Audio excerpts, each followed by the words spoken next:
चिड़िया की जादुई क्रिसमस पार्टी। नीलगिरी के घने जंगल में एक नन्ही और समझदार चिड़िया रहती थी, जिसका नाम था टूनी। सर्दी का मौसम था और चारों तरफ बर्फ की सफ़ेद चादर बिछी हुई थी। क्रिसमस आने वाला था, लेकिन जंगल के पक्षी उदास थे, क्योंकि बर्फबारी की वजह से उन्हें खाने पीने के लाले पड़े थे। एक अनोखी खोज। क्रिसमस की पूर्व संध्या पर टूनी को जंगल के बीचों बीच एक पुराना चमकीला क्रिसमस ट्री मिला। ये कोई साधारण पेड़ नहीं था। इसकी टहनियों से हल्की सुनहरी रोशनी निकल रही थी। जैसे ही टूनी ने उसे छुआ, पेड़ से एक जादुई आवाज आई।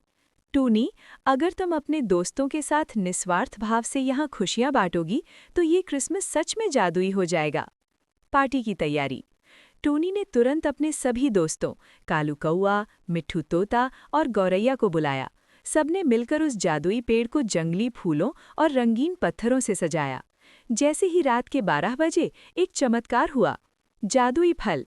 पेड़ पर अचानक ढेर सारे स्वादिष्ट फल और बीज उगाए, जिससे सबका पेट भर गया। चमकीली रोशनी।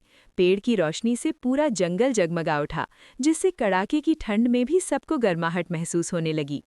क्रिसमस का जादू। तभी आसमान से बर्फ के साथ साथ रंग बिरंगी टॉफियां गिरने लगी। कालू कौवा, जो हमेशा चिड़चिड़ा रहता था, वो भी खुशी से नाचने लगा। टूनी ने सबको सिखाया कि खुशी बांटने से बढ़ती है। उस रात जंगल के सभी पक्षियों ने मिलकर गाना गाया और नाच गाकर अपनी पहली जादुई क्रिसमस पार्टी मनाई। सुबह होते ही वो पेड़ तो ओझल हो गया, लेकिन जंगल के पक्षियों के दिलों में एक दूसरे के लिए प्यार और एकता की मिठास हमेशा के लिए रह गई।